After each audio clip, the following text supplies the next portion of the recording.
You've probably got the gear. You probably even have the skills. You just need a client, or you need money in your bank account because the first of the month is coming. I've been there. About a decade ago, I was in the exact same place and I was feeling stuck. And it was incredibly frustrating. I was working in my business for about 6 months before I even got my first paying client. I went through a lot of trial and error, and it wasn't until I finally had a mindset shift and changed my strategy a little bit on how I was marketing myself that I was able to finally convert a client. There were a lot of things that weren't working for me. I had a pretty robust website and I had an Instagram where I was posting content, but unfortunately, I wasn't getting any leads from this. And I just continued to wait. I was waiting on the work to find me rather than going out and getting it. And when you're first starting your creative entrepreneurship journey, you need to hunt. You have to hunt for the work. You have to go out there. You have to put yourself out there, physically put yourself out there. If you're knocking on the doors of businesses, you're much more likely to convert a client than you are sitting in your bedroom hoping that one of them will reach out to you through a contact form on your website. In those 6 months leading up to when I got my first paying client, I did a lot of the right things. I thought that if I just had the best looking demo reel possible, I would be able to win more clients. And unfortunately, that couldn't be further from the truth. You see, when it comes to brands and businesses, they don't just get video because they want a pretty video. They get video because it solves a problem. And this was the mindset shift that I had. I went from being just a creative entrepreneur to being a problem solver. You see, businesses are not going to just hire a video team to make them a video because they want a video. They want a video because it solves a problem that they have. And these businesses can have a ton of different problems to solve. It's your job as the creative entrepreneur to present that to the client and show how your service can help them solve that problem and elevate. The problems that a business can have can be anything from needing more sales to explaining their products or just needing to look more professional online. So you need to take action. You need to get out of your house or your WeWork or wherever you may be, where you've started your creative entrepreneurship journey, and go out and find the business. What I did personally was I made a list of all the businesses that I wanted to go to locally. And I put together a nice looking flyer that described the types of services I was offering. And I just went out door knocking. When you do this, you do feel like a little bit of a door-to-door salesman. And you've probably seen a lot of videos online of people getting doors slammed in their faces. And I certainly experienced that as well.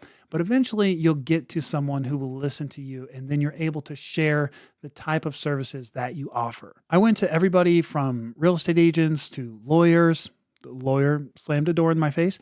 And then finally, I landed at a bubble tea shop. The bubble tea shop was relatively new, but I saw that they were posting on social media. I just didn't feel like their social media content was as good as it could be. This place was very aesthetically pleasing. I just thought it was such a great backdrop. Their food looked delicious, and their drinks were just so well crafted. This place felt like it needed to be captured on photo and video. So I pursued the business owners and asked them if they would be interested in getting a free video for their business. No strings attached. And of course, they accepted. Now, I have my opinions on whether or not you should do work for free, and I definitely want to talk more about that in another video. So if that's something that you want to learn more about, make sure you hit the subscribe button. When it came time to film the video for this bubble tea shop, I brought everything out. My best light kit, I brought my slider, I even hired a second hand and an actor to be in the video. For me, this free video was now an investment.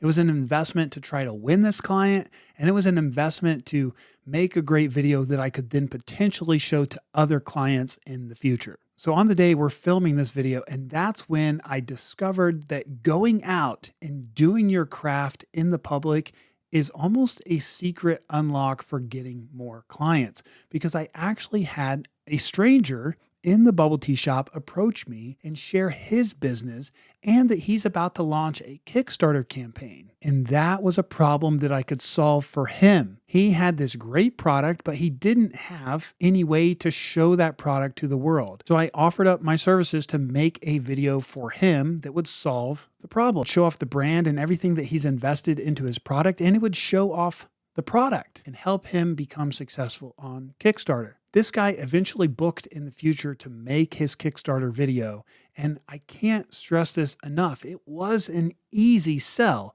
because one, he had already seen me doing what I do. He knew how professional it was going to be. We can demonstrate that now more than ever online with long form video and short form video and photos. And he understood that I was solving a problem for him. I wasn't just trying to sell him on getting a video because videos are cool. I finished the video for the bubble tea shop and then I brought it back to them and I presented a few different social media packages that they could book through me. The video was great. It won them over and they ended up going with package number 2. I don't remember what package number 2 was.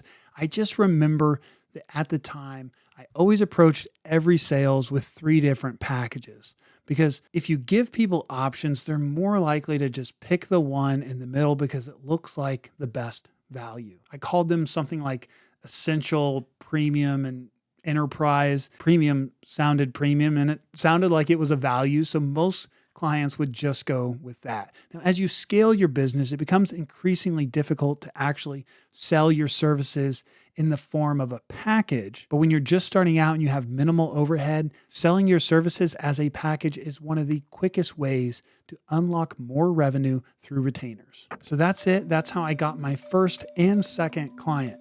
It just required a little bit of a mindset shift to go from being the creative to being the creative problem solver. If you want to take action like this in your creative entrepreneurship journey, I would say the first thing you want to do is make a list of at least 10 businesses in your area that you feel like you could solve a problem for with your creative solution. Go out and door knock. And when you finally get a chance to sit down with these business leaders, lead with the problem and show how you're going to solve it with your creative solution. If you made it this far in the video, thanks for sticking around.